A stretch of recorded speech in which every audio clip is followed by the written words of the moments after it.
Glória a Deus. Já abra aí a tua Bíblia lá no Evangelho de João, primeiro capítulo. Nós estamos na segunda palavra de uma série chamada Entre Nós. Na semana passada eu tentei explanar para você um conceito bem complexo. Acende lá para mim as luzes, por favor. Um conceito bem complexo a respeito da Trindade. Se você não pegou, volte lá no YouTube na semana passada e tente entender um pouquinho. Eu sei que é difícil, mas abre teu coração, porque quando você ouve falar assim, Deus habitou entre nós, é uma frase meio clichê, mas se você não entender isso aqui, ou se você não ficar estagnado, né, ou embasbacado com tamanha afirmação, você ainda tem um caminho longo a trilhar, para de fato dizer que conhece um pouquinho de Deus. E o nosso texto hoje vai continuar lá no primeiro capítulo de João, no primeiro evangelho. Eu vou terminar ele com uma canção, e as crianças vão aqui adorar o Senhor junto conosco, dentro dessa ideia que eu quero explanar para vocês. E antes de eu entrar no texto, eu queria fazer um agradecimento e também uma prestação de conta a vocês. A semana passada nós encerramos as ofertas que nós levantamos lá para o projeto Aqueça uma Família Mongol. O objetivo, nos unimos junto com a Cristianismo Decidido, com Missões Sem Fronteiras. O objetivo era nós conseguirmos aquecer pelo menos 100 famílias lá na Mongólia, um inverno aí de em torno de menos 20 a menos 40 graus. Eles iriam receber lá o carvão que eles precisam para se aquecer dentro desse inverno, mais uma cesta de alimentação, mais uma Bíblia traduzida na língua deles, mais toda a atenção dos missionários que lá estão diante do campo. E nós aqui da Verdade que Liberta, para a glória de Deus, nós conseguimos levantar 44 famílias, gente. Você pode aplaudir o Senhor? Glória a Deus. 44 famílias, quase metade da meta nós conseguimos aqui. Eu creio que, evidentemente, você já sabe, né? Nós atendemos a nossa comunidade, não deixamos de olhar primeiro para os nossos que estão aqui ao nosso redor, para depois olhar para os lá de fora, como a palavra nos ensina mesmo, né? Mas assim que nós atendemos as nossas necessidades, nós já olhamos imediatamente aqueles que estão ao nosso redor. Então, muito obrigado pela sua generosidade, obrigado pelo seu envolvimento. Se você não teve a oportunidade de participar dentro desse ano, no ano que vem, nas próximas iniciativas, você vai poder participar. O que me deixou muito contente foi que dentro desse levantamento de 44 famílias no montante, é que não houveram assim valores tão altos dados por uma pessoa só, que às vezes acontece, né? Alguém abraça mais a causa do que os outros, mas foi bem fragmentado, e isso me traz um indicador como igreja que a maior parte da igreja se envolveu com isso. Claro, como eu tenho ensinado para vocês, princípios, né? Princípio, em primeiro lugar, da voluntariedade, cada um dê conforme propôs no seu coração, não por constrangimento ou coerção de mim ou de qualquer outra pessoa que você venha a se deparar durante toda a sua vida. O segundo princípio é que seja proporcional àquilo que você tem, a Bíblia nos ensina, segundo aquilo que você tem, não aquilo que você não tem. E o terceiro princípio é generosidade. O que é ser generoso? Não é aquela ideia de o que eu tenho agora para ajudar. Ser generoso é olhar diante das minhas finanças, diante das minhas reservas e ver o que eu posso dar que seja de fato ser generoso. E assim eu creio que você tenha aprendido esse princípio. Nós decidimos não fazer o discurso da oferta como geralmente se faz nas outras igrejas, nada contra, aquele do cada um segue diante da luz que tem, mas decidimos andar por esse princípio. Você ouve qual é o princípio de Deus sobre as finanças lá nos primeiros passos, lá na classe Nova Criatura, dentro do teu PG em algum momento, dentro dos estudos que nós temos. Uma vez por ano eu trago uma série de 4 a 6 semanas falando especificamente sobre finanças, a maneira de Deus, né? Para que você adquira o princípio, para que aí, enfim, você possa exercer aquilo que nós temos chamado, né? Se hoje é o seu dia, não significa que existe um dia específico, mas significa que houve planejamento. Para que Deus receba algo, precisa ser algo pensado, algo refletido, não dirigir debaixo de uma emoção ou simplesmente para suprir uma necessidade. Que o teu coração foi movido. Não é essa a oferta que Deus recebe, nem a oferta financeira, muito menos a de tempo, que é isso que você está fazendo hoje aqui. Você pensou agora quando você entrou dentro daquela porta ali, o que eu vou oferecer para Deus? Ou você já saiu da tua casa, hoje eu vou à casa do Senhor, me reunir com os meus irmãos para prestar o meu culto a Deus. É essa oferta que Deus recebe, seja esse o princípio no teu coração sempre. Amém, querido?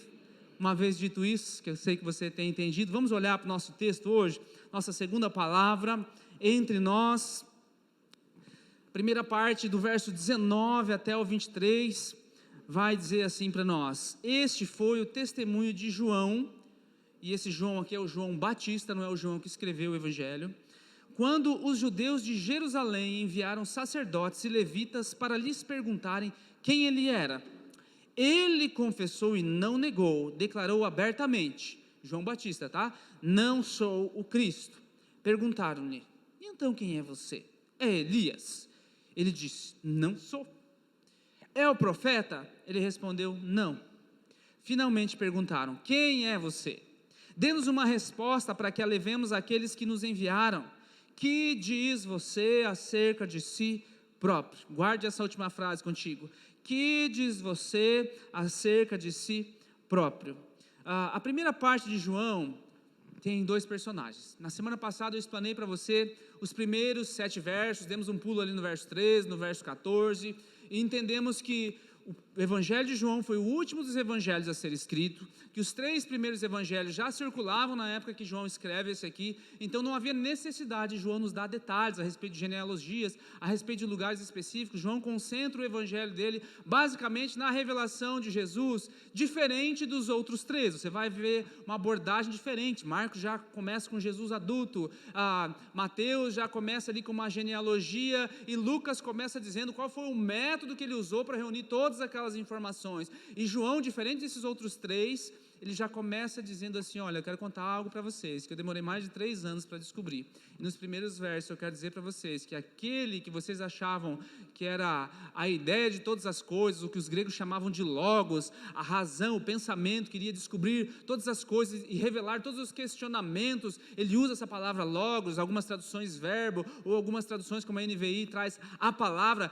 esse verbo estava lá no princípio, ele estava de fato antes que as coisas foram criadas, e ele era Deus. E João vem enfatizar para nós que Jesus não foi um homem qualquer, que em algum determinado momento da vida dele teve uma revelação. Ai, que filosofia legal, vou postar um vídeo no YouTube com algumas dicas muito interessantes. Jesus não foi esse tipo de pessoa. Jesus não foi de longe um ser iluminado que passou por essa terra tanto quanto outros seres iluminados já passou. João vem esclarecer para nós, o evangelista, ele vem dizer assim: gente, esse verbo, ele era Deus, e ele estava no princípio com Deus, e ele vai falar lá na sua primeira carta que os nossos olhos viram, os nossos ouvidos ouviram, o físico ele está falando, vimos com os nossos olhos, ouvimos com os nossos ouvidos, o que as nossas mãos apalparam, ele andou no nosso meio, ele está falando que ele veio em carne, Deus habitou entre nós, não foi um momento que Jesus teve um clique e agora se descobriu Deus, ou se autoproclamou Deus, não, João está falando algo que ele demorou mais de 3 anos para descobrir, que ele caminhou, que os olhos deles viram que Deus se fez carne, e nós vimos a sua glória, glória como do unigênito do Pai. Eu expliquei isso, tentei explicar para você na semana passada, é bem complexo, né? Mas tentei trazer o vislumbre no teu coração, para que quando você olhe para essas luzes, elas nos lembrem que nós estávamos em trevas, que precisou vir uma luz de fora do planeta, para entrar no nosso mundo, se fazer carne, como nós, padecer dos mesmos sofrimentos que nós, porém sem pecado. Para quê? Para que nós pudéssemos mais uma vez restabelecer o contato com Deus, agora sem a necessidade de intermediários. Não precisa mais de um sacerdote fazer intercessões por nós, não precisa de nenhum santo, não precisa de nenhuma outra pessoa fazer intercessão por nós, uma vez que nós cremos que Ele veio, que Ele se fez carne por nós, que Ele padeceu pelos nossos pecados, reconhecemos que única e exclusivamente através dEle nós temos a salvação, e não pelas nossas tentativas de sermos justos ou bons. Uma vez que nós reconhecemos isso, João fala que Ele nos deu o direito de sermos chamados filhos de Deus. Você entendeu isso? Está claro para você isso? Sim ou não, gente? Glória a Deus. E aí vem esse outro personagem, primeiro Jesus, tirando a dúvida toda de que Ele é Deus. Agora vem esse outro personagem chamado João Batista. E a Bíblia fala que ele era um cara estranho, que ele comia uns negócios estranhos, que ele tinha uma dieta estranha, que ele tinha umas roupas estranhas, que ao invés de estar nos templos, nas sinagogas ou nas praças, ele escolheu estar lá no meio do deserto. E o problema é que um monte de gente agora começa a se aglomerar. E é preciso que você entenda um pouquinho a geografia para poder entender esse diálogo aqui. Jerusalém está lá no sul, está lá embaixo.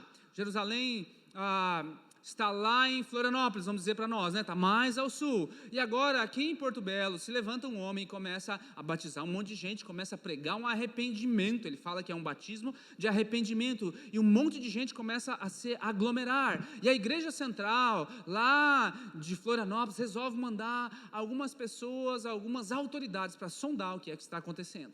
E o fato é que João Batista chamou atenção por quem ele era e pelo que ele estava fazendo. Agora vem algumas autoridades fazer algumas perguntas para eles, e é o texto que nós lemos aqui. Quem é você, João Batista? Você é um profeta? Perceba que são títulos. Você é um doutor? Qual escola que você estudou? O que você fez? O que você construiu? Qual é o nome da tua empresa? Quem é você? Tem tanta gente te seguindo, olha, você tem uma fama agora. Você abriu ali um canalzinho ali no YouTube ou no Instagram, agora tem um monte de seguidor. O que está acontecendo contigo? E o interessante é que João não dá muita bola para ele, gente. João não responde, simplesmente fala assim, não. E aí, mas então você é o Elias? Não. Você é o Cristo, o enviado de Deus? E ele fala assim, não. E aí, enfim, eles fazem uma pergunta, se escuta, João, o que você é de fato? Fala para a gente, quem é você? E a grande ideia de tudo isso aqui, que toda a existência de João é resumida nessa frase. João declara aqui o propósito de vida dele, ele cita um texto de Isaías, e ele fala assim, eu sou como uma voz que clama no deserto, preparai o caminho do Senhor. João traz um propósito de vida, percebe que João não se coloca sobre título, ele era profeta? O que você acha? Sim ou não? Ninguém deu um título para ele, ninguém falou nada. É preciso que você entenda que existe uma lacuna de tempo aqui, mais ou menos 400 anos, antes do último profeta falar. Alguns estudiosos chamam esse de tempo de silêncio, na verdade não é silêncio de coisa nenhuma, né, porque aconteceu um monte de coisa legal aqui na história de Israel, mas o silêncio que ele chama é que não havia nenhum profeta reconhecido pelo povo durante 400 anos. Agora se levanta esse camarada, poxa, tem seguidor, tem gente, ele podia muito bem abraçar esse título, quer saber de uma coisa, eu sou um profeta mesmo, olha o que eu estou fazendo, olha quantas pessoas estão me seguindo, olha como eu estou desafiando o sistema, e ele podia se encher com isso, como muitos de nós hoje vemos, nós nos enchemos, nós começamos a fazer algumas coisas, e alguém de repente fala, dá uma cordinha pra gente, dá uns likes lá, e você já se sente de repente, nossa, eu sou o santo de Deus, eu sou um ungidão, eu sou a ungidona de Deus, agora onde eu colocar as minhas mãos, o negócio flui, e às vezes a gente compra algumas coisas para nós, e o que João Batista, de fato coloca para si mesmo, ele fala assim, não sou nenhuma dessas coisas, mas Jesus depois vai falar, que de entre os nascidos de mulher, João foi o maior de todos os profetas. Sabe, meu amado, às vezes eu e você, nós ficamos procurando títulos que as pessoas nos dão, às vezes eu e você ficamos procurando o reconhecimento que as pessoas nos dão, e aí você vai tentar buscar isso numa esposa ou no marido, de repente ele não te dá, e aí você vai buscar no teu trabalho, e aí se você for bem sucedido, às vezes você se acha, você se sente, mas o fato é que nada disso define quem você é. João poderia ter abraçado esse título de profeta, e ele não abraçou, e talvez ninguém naquela época reconheceu, a não ser aquele que de fato João estava interessado que reconhecesse. Jesus olha para ele e fala assim, dentre os nascidos de mulher, não houve ninguém maior. O fato é, quem você quer que reconheça você de fato? Você quer o reconhecimento das pessoas, o like das pessoas, um aperto de mão, um diploma pendurado na tua parede, é isso que você está correndo atrás, a adulação de algumas pessoas dizendo assim, olha como você tem um ministério legal, olha como você tem uma empresa legal, olha quem você é por causa daquilo que você fez, ou você de fato está procurando, assim como João, dizendo não para essas coisas, eu não estou interessado nessas coisas, apesar de você poder tê-las, eu não estou interessado nisso, o que mais me interessa é que eu estou aqui preparando um caminho para o Senhor. Você entende que isso nos liberta de muitas coisas, isso nos liberta de muitas ilusões. Por exemplo, não é frustrante quando você coloca as suas expectativas em algo, ou coloca a resposta em algo, de repente você descobre que não era bem assim as coisas? Deixa eu te dar um exemplo dessa época de Natal. Eu creio que aqui a maior parte das pessoas tiveram uma infância mais ou menos parecida com a minha, né? E quando a gente era criança, teus pais falaram para você em algum momento que quem trazia o presente era o Papai Noel, Hoje os pais mais novos, eles já adiantam o negócio, as crianças não passam por isso. Mas boa parte das crianças cresceram pensando que quem trazia os presentes era o Papai Noel. E quando chegava nessa fase do ano, havia uma empolgação muito grande, começavam a enfeitar as casas, alguns colocavam lá uns pinheirinhos, outros penduravam luzes, e achava tudo fantástico, e algumas famílias se reuniam no final de ano, e vai ser a ceia de Natal, e você lembra quando você era criança, estava todo mundo reunido ali, pronto para cear, os adultos, né, com aquela disposição para comer, aquele tio que passou a semana sem comer, para poder, né, estourar de tanto comer no final de semana, e você que era criança, o que você estava interessado? Nos presentes, né? A gente é criança, vai estar interessado em se vai ter peru, se não vai ter frango, o que vai ter, o que você está interessado? Quero ver o presente, qual que eu vou ganhar? E aí tudo circulava em torno disso, e muitos de nós, poxa, era aquela felicidade, quando abria, e aí de repente, em uma dessas festividades, geralmente o que acontecia?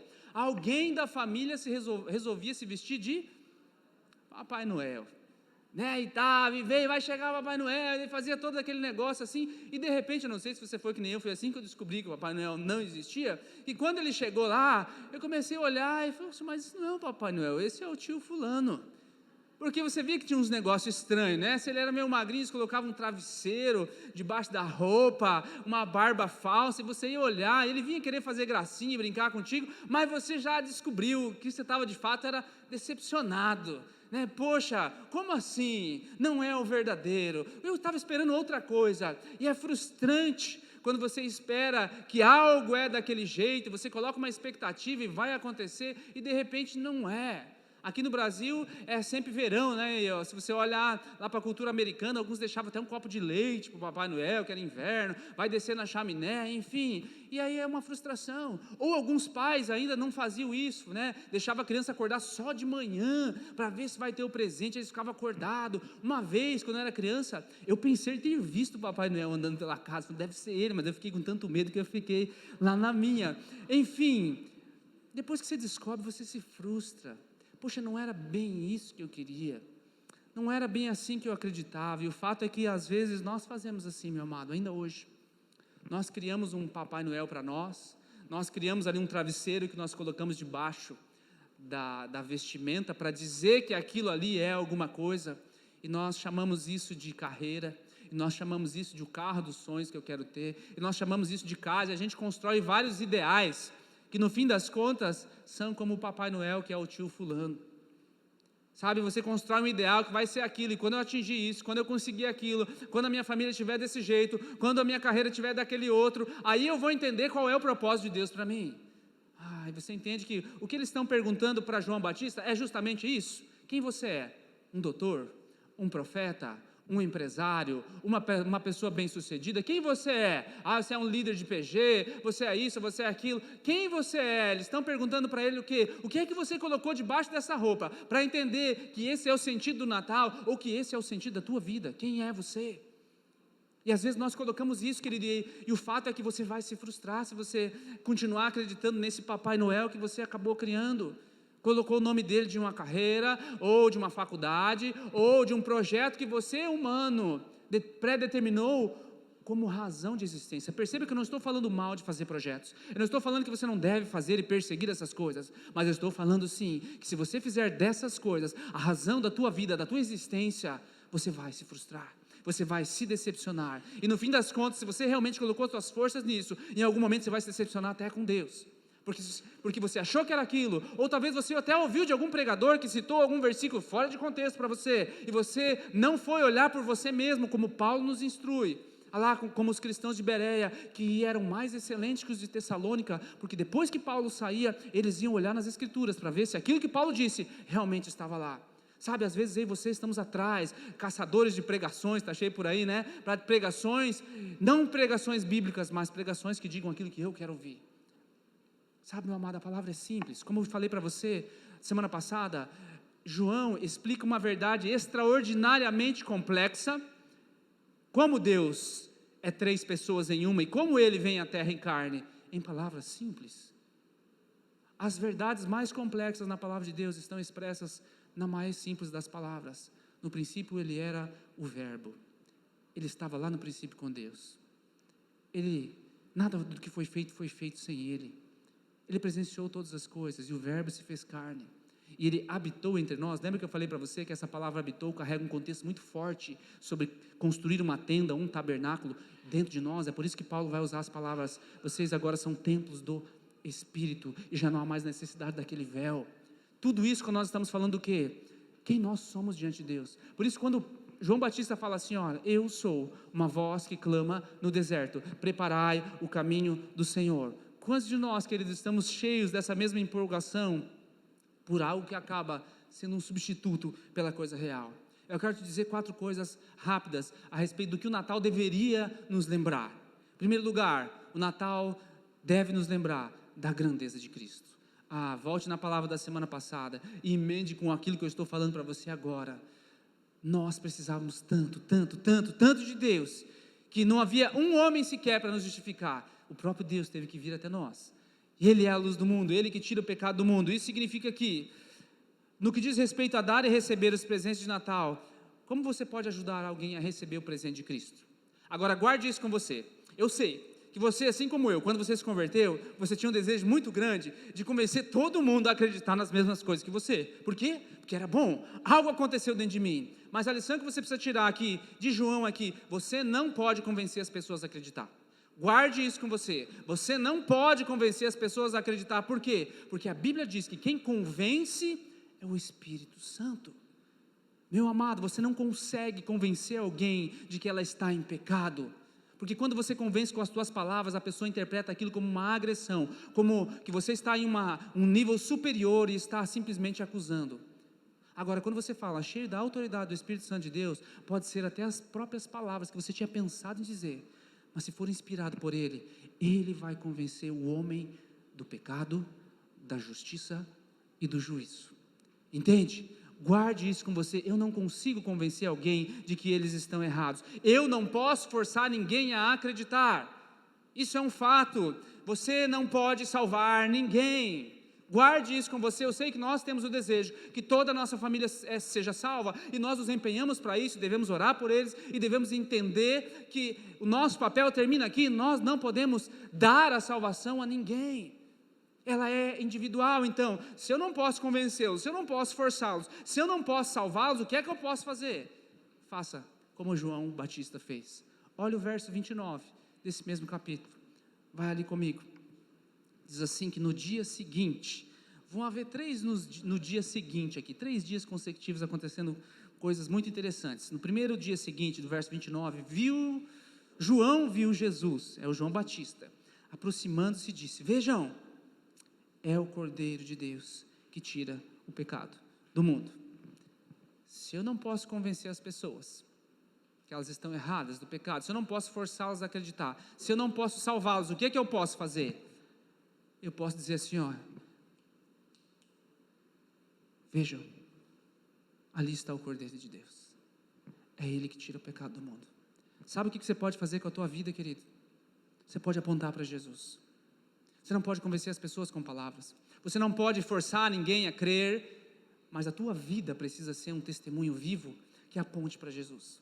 A tua vida não é o que você construiu como carreira, os teus títulos ou aquilo que você quer fazer aqui na terra como objetivo final.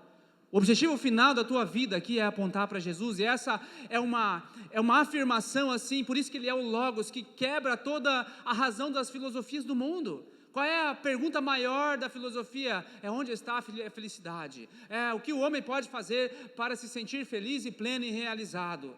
O fato é que o homem não pode fazer nada. Por quê? Porque aquilo que fazia ele se sentir feliz e pleno, cheio, sem necessidade de mais nada, foi tirado, que era a presença de Deus. E a única maneira de o homem se sentir pleno e realizado de novo é se ele voltar para o propósito original. Perceba que se eu pegar um relógio e como tiver um prego aqui, e bater no prego, tentar fazer do relógio um martelo, o que vai acontecer com o relógio? O que vai acontecer, querido? Vai quebrar. E aí você vai dizer assim, esse relógio não é bom, relógio que não presta. Essa semana eu estava vendo um celular lá para minha filha, e daí nós estávamos olhando, vamos ver os comentários, o que o pessoal diz. Em um dos comentários lá tinha 1 estrela, o pessoal negativou o celular. E aí fui ver por que estava negativo o celular. Eu comprei o celular, ele caiu no chão e quebrou, então o celular é ruim. O propósito dele não é ser uma bolinha que bate e volta e não quebra. O propósito do celular é ficar na mão e não quebrar. Se você entender que o propósito do celular é voltar para você quando você joga no chão e ele não fizer isso, você vai enxergar ele de uma maneira totalmente errada e vai falar mal dele e ele nunca vai conseguir ser pleno. Você vai dar um papel que ele nunca vai conseguir cumprir. O homem é a mesma coisa, querido. Nós pegamos a vida do homem e dizemos que o objetivo dele é construir isso, o objetivo dele é conseguir aquilo, o objetivo dele é ser feliz desse jeito.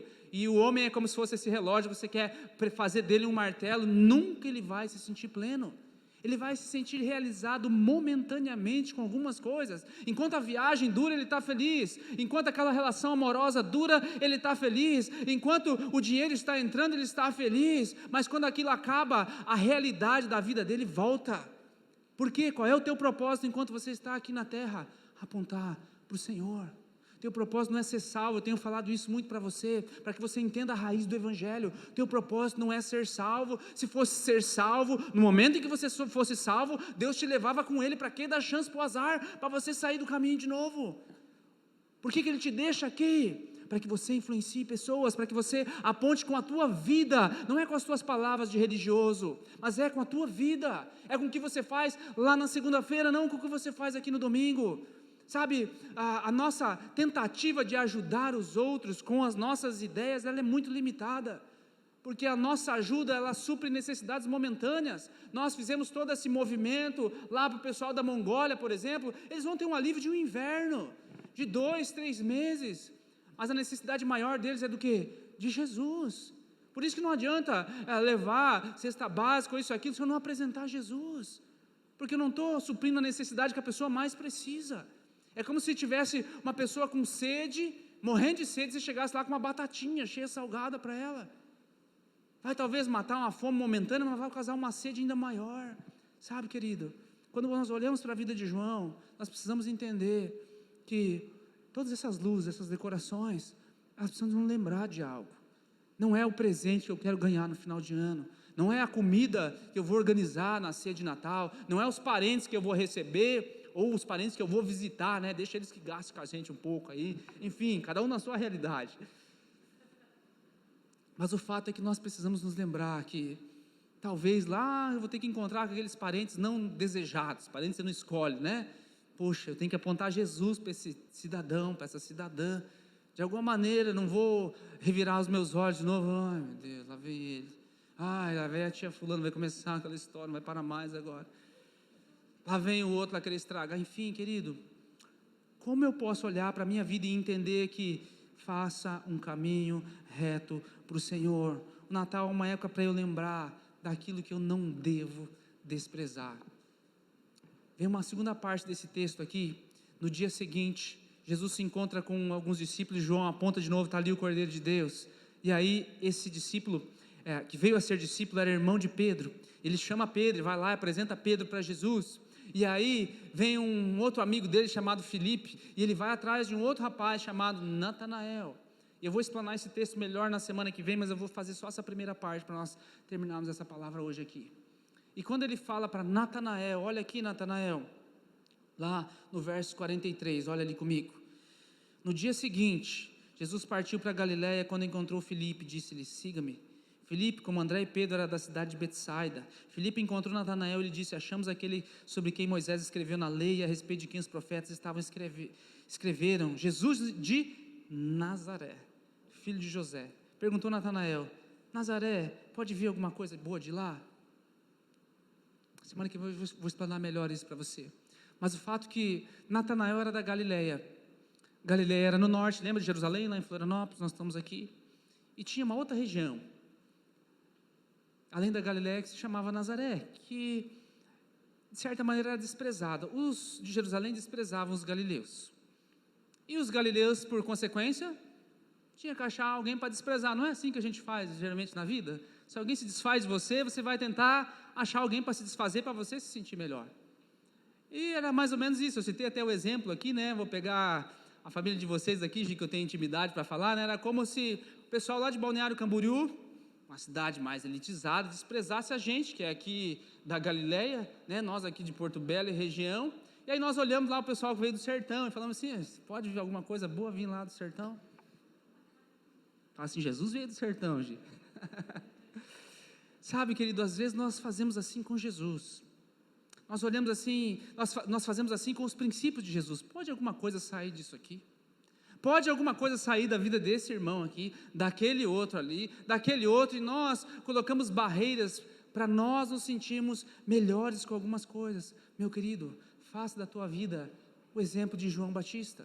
Sabe, ele olhou assim, eu não quero título de profeta, eu não quero título disso ou daquilo, eu quero que a minha vida aponte um caminho reto para o Senhor. Você não precisa mostrar as coisas ruins, porque a Bíblia diz que larga é a porta, larga é o caminho que leva à perdição, mas a porta é estreita, mas não é só a porta estreita que leva à salvação, o caminho é estreito. Por isso existe uma palavra-chave aqui que eu quero encerrar contigo hoje, chamado perseverar. Repita assim comigo, eu preciso perseverar no caminho do Senhor. Perseverar não é se manter no caminho quando tudo dá certo. Perseverar não é ir à igreja ou ir no PG quando tudo está a meu favor, quando eu não estou cansado, quando eu estou com vontade, quando eu acho que tem que ir. Isso não é perseverar. Perseverar é superar obstáculos ao longo do caminho. Principalmente nos dias maus, eu escolher continuar olhando para a palavra de Deus, eu escolher continuar me enchendo da palavra de Deus. E a grande pergunta que eu tenho para você no final é: do que você tem se enchido para realmente ter o entendimento de que a tua vida aponta para Jesus? Quais são as músicas que você tem escutado? Quais são os livros que você tem lido? Quais são os filmes ou vídeos ou séries que você tem assistido? Que tem encorajado e motivado a tua mente e a tua vida a olhar mais para Jesus e menos para toda esse Papai Noel falso que nós mesmos criamos, querido. Isso é fundamental. É fundamental porque eu já atendi muitas pessoas falando: pastor, ore por mim, pastor, faça isso, eu faço aquilo, estou passando por um momento aqui na minha empresa, estou passando por um momento aquilo e aquele outro e tal, achando que uma oração milagrosa vai resolver todas as coisas, ou com uma unção vai chegar lá, eu vou passar um óleo nas portas e pronto, agora tudo vai prosperar. Querido, você tem a autoridade do Senhor sobre você. Quando eu chego nos lugares, nas casas, qualquer uma que seja, eu tenho certeza de que o diabo vaza dali, some. Ele não quer nem confronto, não é comigo, é aquele que vai comigo, você entende? E aí para mim está tranquilo, chego lá, se ele ainda estiver por lá, né, a gente se bate um pouquinho ali, mas sabe que aqui não é o teu lugar. Mas quando eu saio, eu não sou mais a autoridade daquele lugar, a autoridade é quem fica. E se você põe músicas lá, que traz maldição para o teu casamento, que fala de traição, que fala de bebê, que fala de um monte de... Hoje já tem até palavrão bem explícito. Passa a semana inteira com aquilo, às vezes você acha que não ouve, mas teus filhos estão ouvindo, outras pessoas estão ouvindo, você solta aquela playlist no YouTube lá e sai. Se você não cuidar com o que está passando lá, você já viu, já me assustei várias vezes, já falei para vocês. Uma vez eu estava usando um site da Bíblia ali, a Bíblia online, aqueles negócios assim, e pulou uma propaganda lá de pornografia. Você entende? O cara do site, provavelmente ele não usou todos os filtros que tinha lá, que tipo de propaganda que ele queria que aparecesse lá. Mas eu e você estamos sujeitos o tempo inteiro. Precisamos apontar para Jesus, olhar para dentro de nós e ver aquilo que Ele tem feito. Se coloque de pé, por favor. É tempo de você enxergar coisas maiores. É tempo de você olhar para a tua vida e perceber que, Deus quer fazer algo diferente nesse Natal. Nós vamos ser ministrados hoje por uma canção que vai falar de uma noite santa. E nós, como igreja, nós temos uma fé cantante, querido, é preciso que você entenda que nós não cantamos porque nós só gostamos. Nós cantamos para declarar aquilo que nós acreditamos. Guarde isso, por favor. Quando você vem à igreja, você não vem para cantar as músicas que você gosta, você vem para declarar a fé que você acredita. Entende? Então as palavras que nós cantamos nas músicas têm muito mais significado do que as notas que nós tocamos. E isso é importante você entender. Tivemos aqui um momento extraordinário com o Lamar Boschman algumas semanas atrás, né, com a Kimberly, o Scott, vieram lá dos Estados Unidos para trazer essa ideia para nós. Ei, gente, lembrem-se, não importa qual é a qualidade da tua voz, importa que precisa sair algo dentro do teu coração para que Deus ouça. E nós vamos declarar aqui, olha, noite santa, de estrelas tão brilhantes, por quê? Porque o Salvador nasceu, vivia o mundo pecador e errante, é isso que nós estamos olhando, até que Ele nos apareceu. E o que Ele traz? Esperança para o cansado, um glorioso e novo amanhecer. Daí vem uma parte que eu espero que quando chegar nesse momento da música, a Isabela vai ministrar para nós aqui. Ele diz assim, ó, ajoelhai e ouvi a voz dos anjos. Sabe, isso é escritura. Lembra quando Isaías tem uma visão de Deus? Imediatamente ele se coloca e fala assim, ai de mim que sou um homem de lábios impuros e habito no meio de um povo de impuros lábios. Lembra quando Ezequiel tem uma visão do trono? Ele também se coloca na sua insignificância. O evangelista João, ao escrever Apocalipse, quando ele tem um encontro, ele se percebe diante da glória de Deus, ele se prostra e quer adorar o anjo fala assim, levanta rapaz, que a adoração só vai a Deus. Sabe, quando nós olhamos a glória, aquele que veio, só há uma atitude nós fazemos. Eu espero que você se ajoelhe, não fisicamente, mas se prostre interiormente, ajoelhar e ouvir a voz dos anjos, a noite divina em que Jesus nasceu. E depois, quando as crianças entrarem para ministrar as canções a nós, eu sei que você vai se maravilhar, é tão bom ver os pequeninos louvando a Deus, mas eu gostaria muito que você prestasse atenção naquilo que eles estão cantando, naquilo que eles estão falando,